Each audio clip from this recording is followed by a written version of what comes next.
It's yes, it's tough that as we age, but it's inevitable. We can't resist it. We just need to accept it and look for ways that we can still compete to the best of our ability and enjoy it, have fun, celebrate human movement, the physical abilities that we have. Celebrate it for what it is at any age.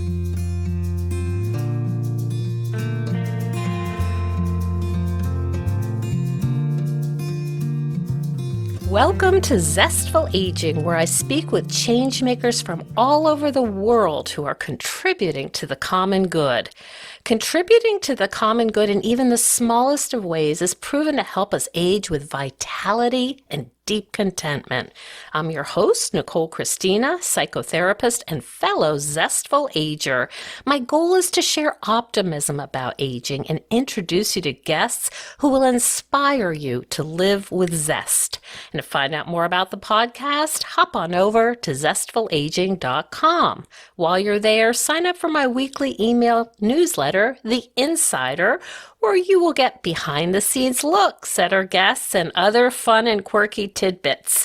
And if you love the podcast, I'd be grateful if you shared it with your friends. Our music is courtesy of Judy Banker, a previous guest. Find out more at judybanker.com. And our technical director is Stephen Litweiler.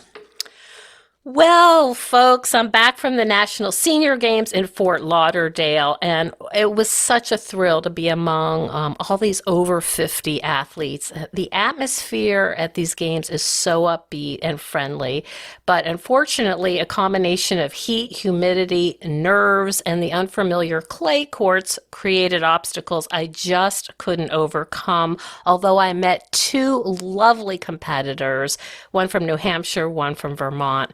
But I am so determined. I'm going to try qualifying for next year's games in Pittsburgh in a couple of weeks here in Cortland, New York. And I'm going to win a match at the National Senior Games if it is literally the last thing I do. So speaking of the benefits of sport, we have a really special guest today who, again, I connected with by accident, serendipity, I like to think. And as it turns out, she played tennis with a prior lovely guest, Gyata Storman.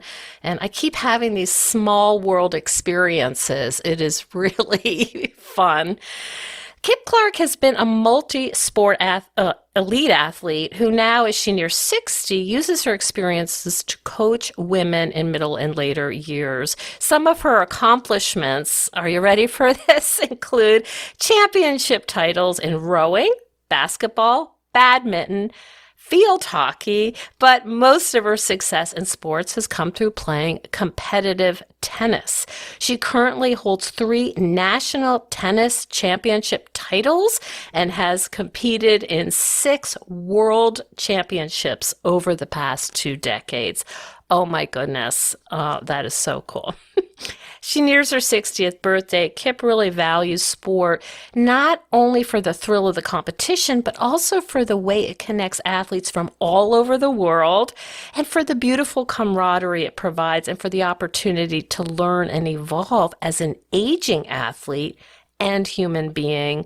And she believes that the lessons learned on a court or field or track translate to other areas of our lives. Welcome to the show, Kip. Thank you so much, Nicole. It's a pleasure to be here. I'm so happy to speak with you. And it is so fun when these meetings just sort of magically appear and that we know each other, we know people, and, you're up in Canada, and it's just a small world. It is. It really is. It's so fun. So I would like to just, if you don't mind, take a walk down memory lane with you, because I'm so fascinated and, of course, impressed with your accomplishments. When did you know, growing up, you were a gifted athlete? Oh, that's a good question. I'm not sure. I think, I very clearly remember I grew up in a neighborhood with a lot of kids, and mostly boys. I have older brothers. And in those days, this is the 1960s and 70s, we lived our lives outside. And growing up in a neighborhood mostly of boys, we played a lot of road hockey. I mean, we are Canadian after all. Summer and winter, that was our main game. But we played other sports too, steal the flag and little backyard badminton and so on. And I do remember a neighbor who was really the same age as one of my older brothers saying to me one time, I think I was probably about 10 or 11, he said, you should really try out when you get to high school, you should really try out for a team because I think you would make it. And I had never thought about anything like that. To me, in my little 11-year-old world, that seemed, wow, what an opportunity.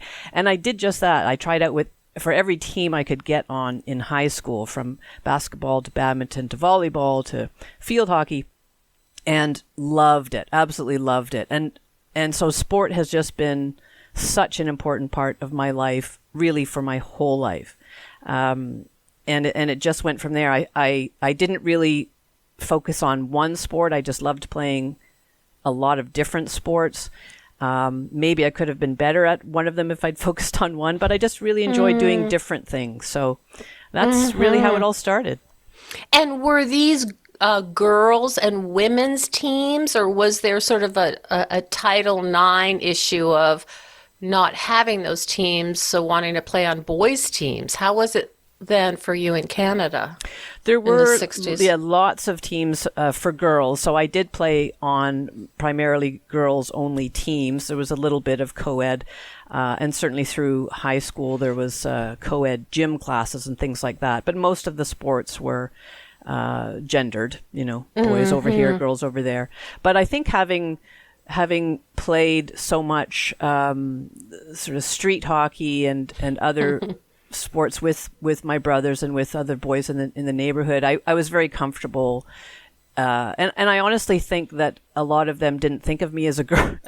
They just thought I was just out there playing. Another team member. Yeah. And that's a beautiful thing about sport. And you touched on it in your introduction, your lovely introduction of me, and thank you for that.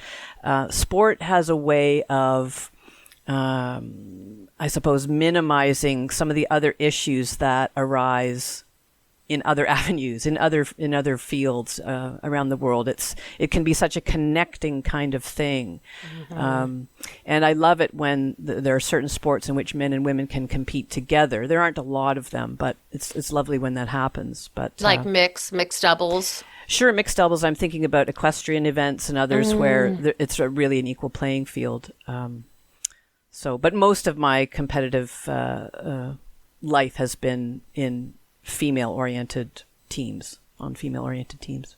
Well, was your family supportive of your athletic endeavors, or neutral, or how did they? What did they think about your talents? Well, I think I was kind of an outlier in my family, in that there weren't really any other athletes that were as focused and as keen as I was.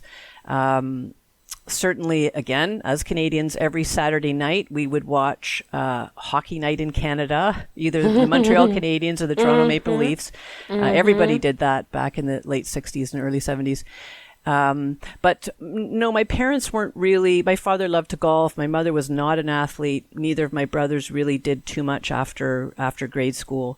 So I was different in my family in that way. But of course, as you know, when you're involved in sports, you meet so many people. So I quickly found a tribe of friends that loved sports as much as I did. And I think that's what kept me in it, because a lot of girls, another issue with girls in sports is they tend to leave sport when they get to their adolescent years, and that's a shame. But because I had such good friendships with other girls that were playing sports, I stayed in it and just absolutely love it. So how does it happen in Canada when you decided to really focus on tennis? I mean, I assume you were on the tennis team in high school, and then how does that sort of recruiting or grooming, like we have the junior tournaments here, is that what you have in Canada? There is now, definitely. I didn't actually start playing tennis seriously until I was in my late 20s, and that's just because I had moved to a different province and I kept meeting people that were tennis players, and so I thought that, well, okay, I'll go in this direction now. But there were scholarships and things like that available for high school students to go to university and get partial or full funding, but that they tended to be more institutions in the U.S. Canada doesn't tend to have that same kind of athlete recruitment system. Mm-hmm. There is a bit, but nowhere near what there is in the U.S. No, we recruit all your hockey players, right? You do. It's a bit of a funnel system. I see. Hi, everyone. You may have noticed that Zestful Aging Podcast does not run a lot of ads. That's because I'm just not willing to endorse products that I don't have total confidence in and that I don't use myself. So it really means something when I tell you that after I interviewed Dr. Bill Rawls on cellular health, read his books, and learned about his high standards for quality control, I was sold. I placed an order for Vital Plant supplements immediately. I encourage you to check out both of my interviews with Dr. Bill Rawls and hop on over to vitalplan.com. If you enter Zestful15, they will give you a 15% off of your first order. I'm really excited for you to try these products. I think you'll be very impressed. Now, back to the show. So, fair to say you have devoted your life and would you say your identity is really around being a world-class athlete? There's no question about that, Nicole. And this whole question of identity it's an interesting one. And I came up against it in a kind of harsh way almost 3.5 years ago when I had to have a hip replacement. And I was shocked to get the diagnosis. I have osteoarthritis, and of course, when you get that diagnosis, I'd never had a surgery before, and it felt huge and very foreboding. And I really wondered what happens if it doesn't go well and I'm not able to compete the way I want to. What does that mean in terms of my identity? Am I still an athlete? If I can't compete at the same level I've been competing, am I still an athlete? And so there were some really difficult and self-reflective days that I went through. And of course, the surgery did go well, and I have been able to get back out on the court again. But it's such a powerful part of my identity. And I really feel sport, for me anyway, it informs so many other areas of my life. The lessons that I learn on a tennis court translate into other areas with respect to managing one's emotions, dealing with conflict, preparing for something, having the discipline and the drive to train ahead of time, work towards a goal, but yet not being completely goal-oriented, but focusing as much on process as outcome. All those kinds of things, I think, inform other areas of our lives. And just learning to deal with all sorts of people and personalities, that's something that we have to manage every day. So it's so funny because my friends and I will say it's really a Rorschach test. When you get on the court, how you deal with maybe what you think's a bad line call, how you deal with not performing well. It is all laid out bare, right, yes. on the court. Yes. What have you learned over your years competing at this level in terms of these things you're talking about? How do I deal with my emotion? How do I deal with conflict? How do I deal with maybe being, these are my words, not yours, annoyed at my partner or annoyed at the opponents? Or what have you learned? What have you taken from it? Gosh, so much, and I continue to learn. So it's not a finished thing, and I think that's one of the beautiful aspects of sport is we never completely master it. The French Open is on right now, and so we're being treated to these really high level matches with professional players. These athletes who are at the top of their game, absolute best in the world, still get coaching, still spend time on the court training, still do the work in the gym. So sport is never a finished thing. It's always something that's in progress. And as we athletes age, certainly what I've noticed is my perspective has changed as my ability shifts. So I'm not as fast as I was. I don't have the same kind of explosive first step. I don't have the same power that I had. And as those parts of my athleticism diminish, then I compensate sort of naturally in other ways. I have to play smarter to compensate for my lesser ability as a physical athlete. And that's been very interesting for me to notice that, to observe it. And I see it in many of my fellow athletes as well. As we age, we change, our perspective changes. And I think, too, the importance of winning is diminished somewhat. And I have to say, as an athlete, you do, of course, want to do your best, and you do want to win, but it's less important. What's more important is, have I shown up today? Have I given my best? Was I focused? Did I not let distractions get in the way of playing at my best? Was I able to manage whatever my opponent was giving me? And so it's just this fascinating shift as one part of my ability slowly diminishes, another part is strengthened.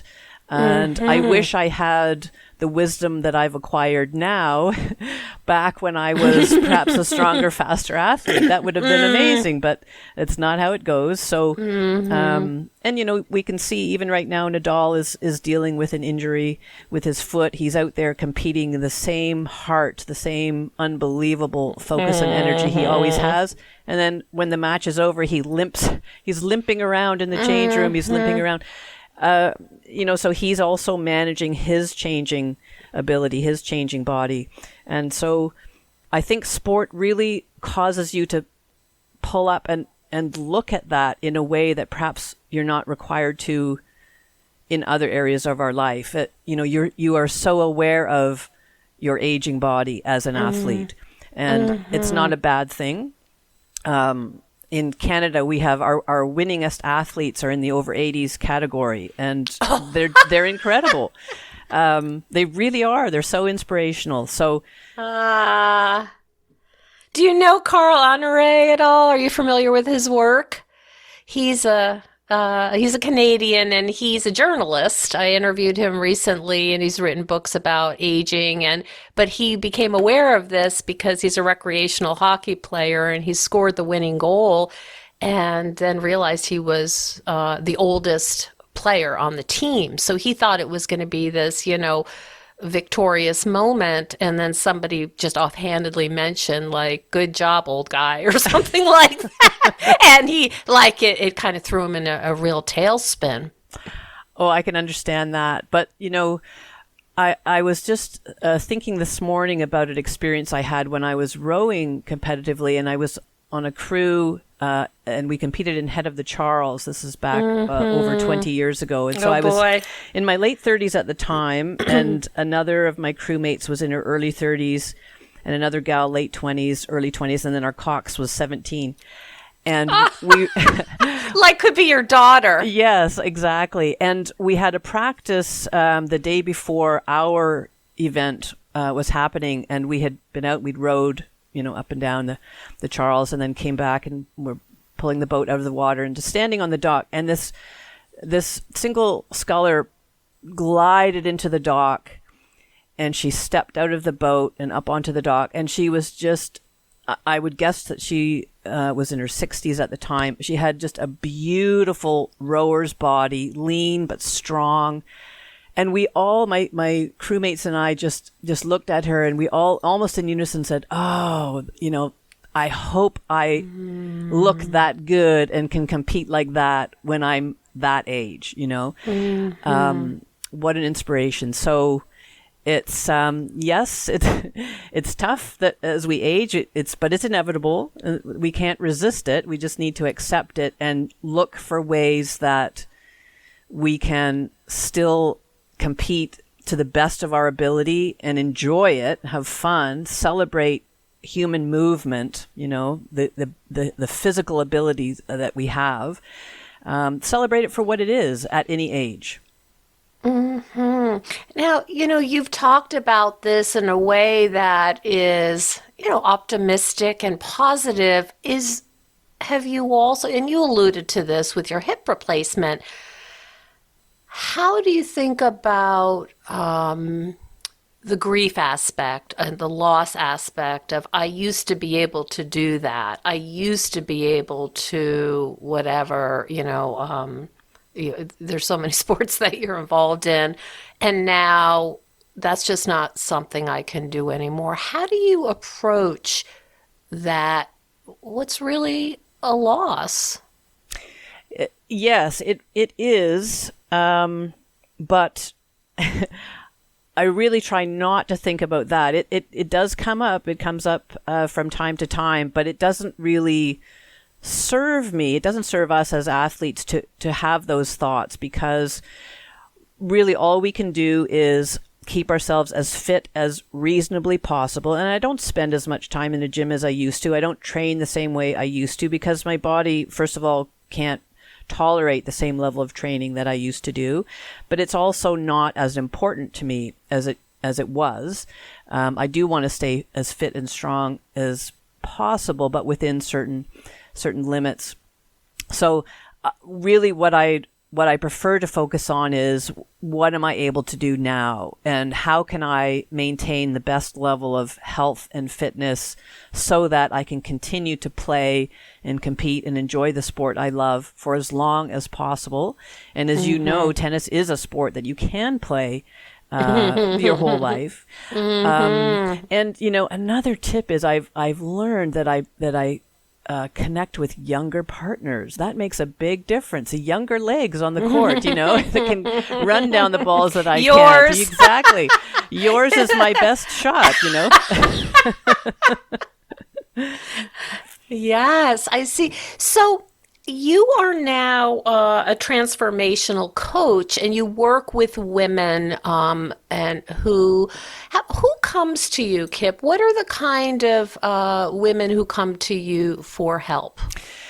Well, I do work with women mostly in their middle years, in their 50s and 60s, a little bit in their 70s, and not necessarily athletes, just women who have reached a point in their lives where they're feeling they've spent most of their adult lives supporting and nurturing, raising children, supporting a spouse, oftentimes working in a demanding career. And so often women will put their own needs last. They prioritize themselves last.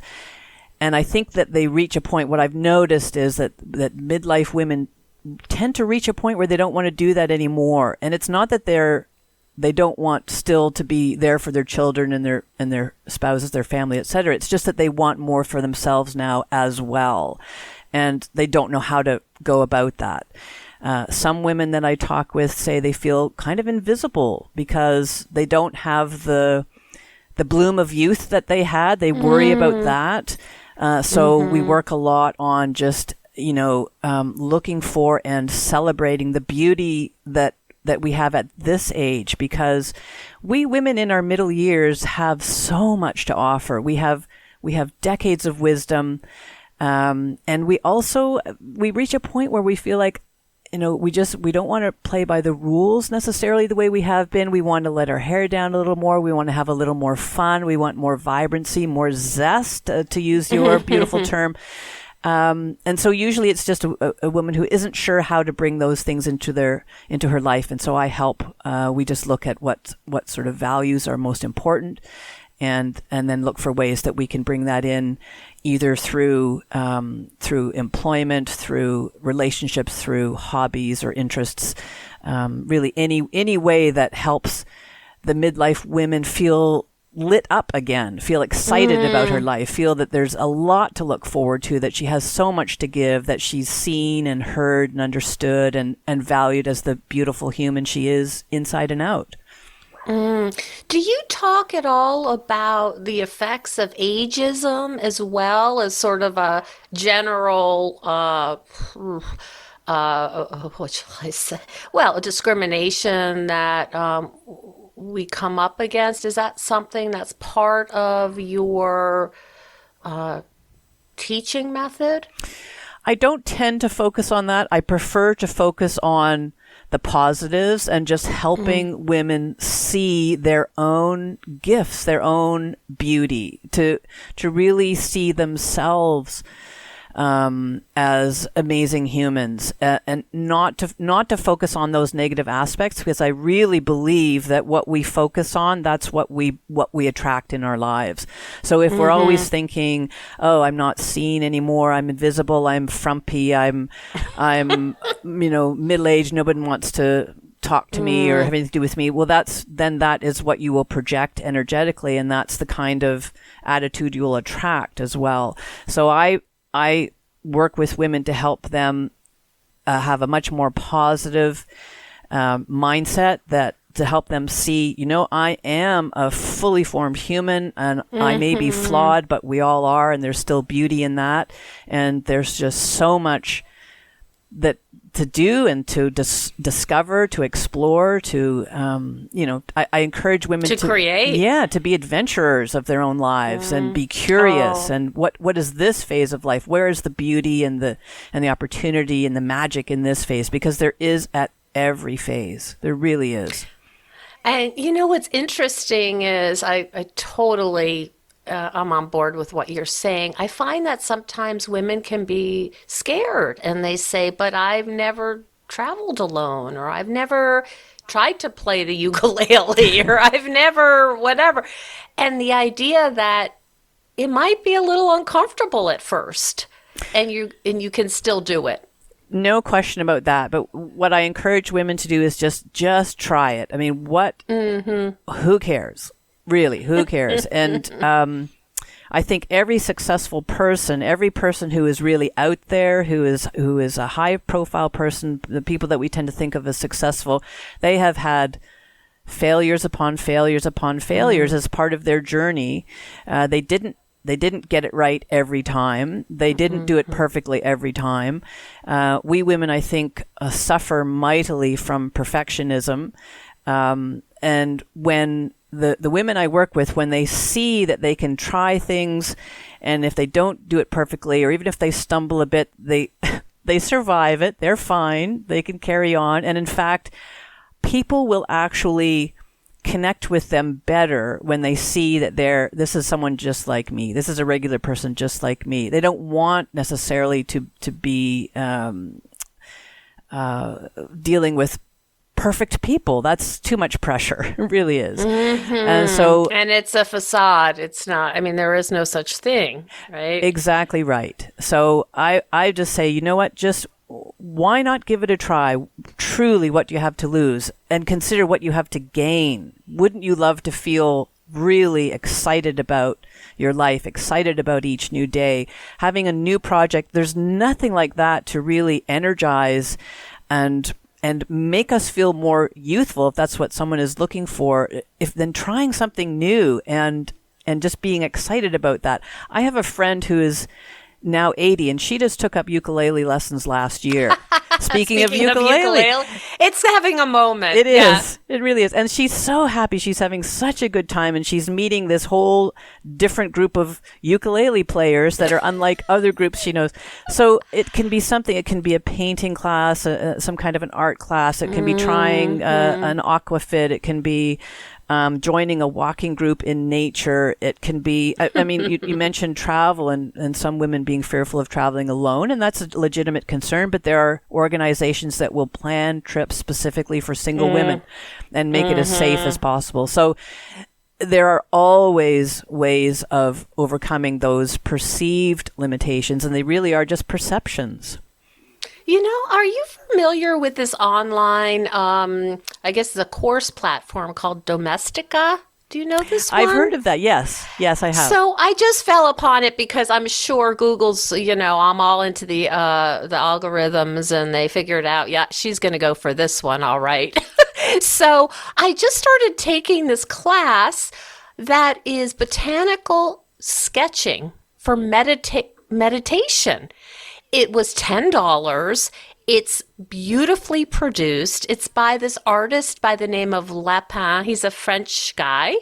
And he had this sort of zestful aging experience where he was commissioned. He's apparently a well-established artist in Europe. He lives in Barcelona, and he was doing all this commission, supporting himself and his family with his commissions. And in COVID, they all dried up because he couldn't travel. So he started sketching meditatively now, not really quickly, the plants in his home. And he made this little course, which is only, they're like short little 15-minute segments, totally easy, digestible. So you try it and you don't feel like you've invested huge money, huge resources, huge time. It is delightful. So you go out in your garden with your little fine tip pen and start looking at the shapes of leaves and drawing them. And it's like a whole, and it's not causing me stress to be like, I can't do this, this is terrible. It's just a little new thing, to your point, where let's try something new. Well, exactly. And the thing about something like that, going out into the garden and sketching, first of all, you're outside, you're looking at the natural world, which is something anyone who lives in a city, that's so important. There's so much concrete around us. We need to be looking at flowers and trees and just walking in forests and so on. But it's also a kind of meditative practice, isn't it? Because you're very centered in that moment. You're just thinking about this beautiful flower that you're trying to capture on paper or a canvas, and it's a very gentle kind of process. So those sorts of activities can be so important on a kind of a spiritual or soulful level, that absolutely. Yeah. And again, coming back to sport, everything for me comes back to sport. I've never been the kind of person that can sit and meditate, and I am in such admiration of people that can do that. I just cannot. I get twitchy. I've tried it so many times. But for me, if I step onto a court and start hitting some tennis balls and I'm able to just let everything else go and just be in the moment, that is the most beautiful kind of moving meditation for me. And it's such a reset. It just, it helps me manage my emotions in other areas of my life, because I've had this period of time similar to being out in a garden and looking at flowers or sketching them, or being in a circle with other ukulele players and just playing songs together. It's just something that it's different. It's not part of, our ordinary lives. It engages our brains differently. That's very healthy for us. So I just love those kinds of things. And that website and that course that you're talking about, that's beautiful, because they're little mini sessions that you can take and just try something new and feel, again, energized and zested up. That's so great. I wrote an article many years ago called Tennis as a Meditation. And it's exactly that. Like when you're focusing on that yellow ball and that's all you're focusing on, you can't be thinking of, I hope I have enough coffee for tomorrow morning. That insensitive thing someone said to me. I have to do blah, blah, blah. There's so much work.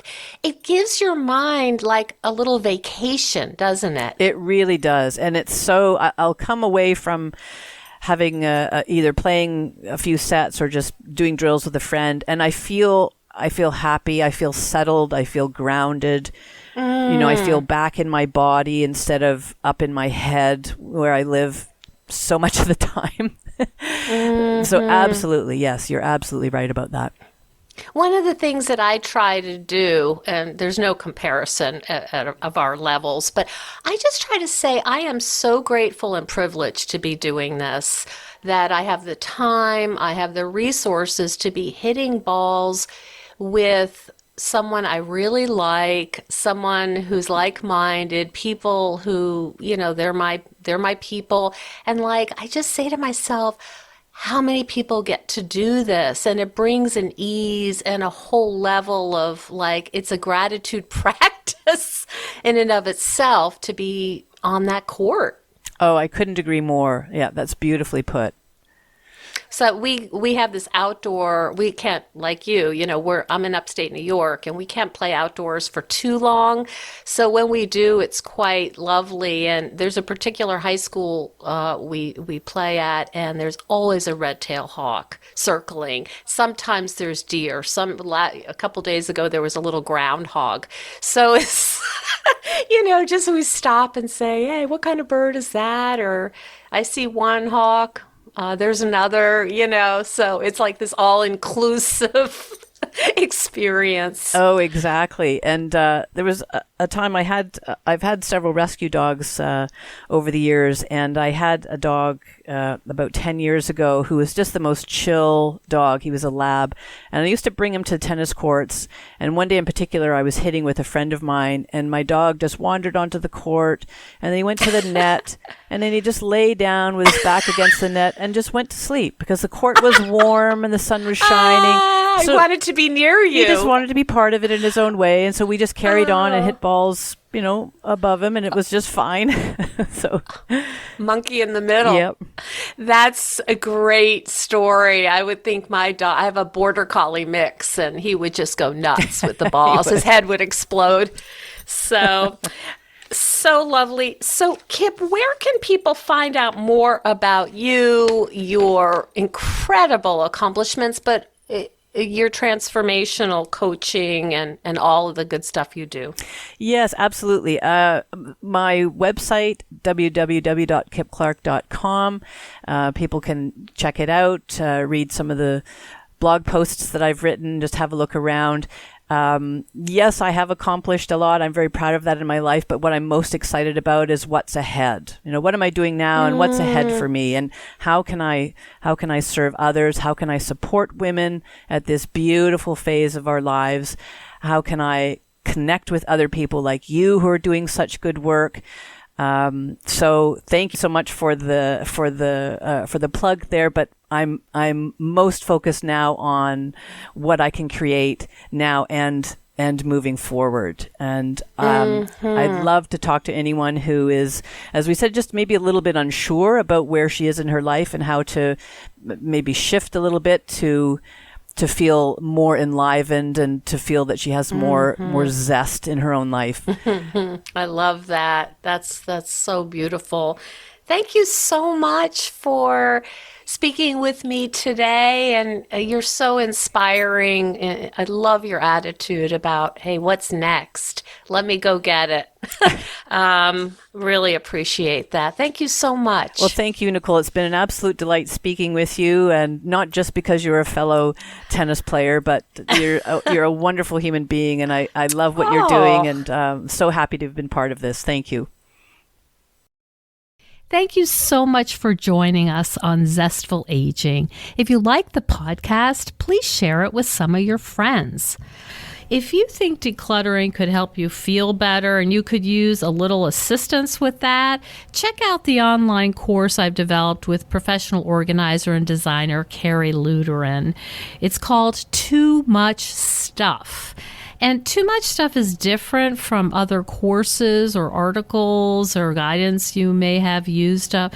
We give you clear steps to deal with the clutter and the tools to help you face the overwhelming feelings and the emotions that come up when we're going through our clutter. And a lot of those emotions are just feeling anxious or guilty or just basically flooded with a lot of different confusing feelings. The course is really practical. It's realistic. The lessons are short and punchy, and they're really manageable. We're not trying to set you up for some long exploratory, super in-depth, burdensome experience. We want something really helpful for you right now. We all need help with our anxiety. So being surrounded by more calm and less chaos can really help. So now's a good time to clear out the clutter so we can focus on what's really important in our lives. So find out more at zestfulaging.com. You'll see more about this under the web courses tab. If you have any questions, just shoot me an email at zestfulaging@gmail.com. Thanks so much. And stay tuned next week for another interview with a fascinating and inspiring guest.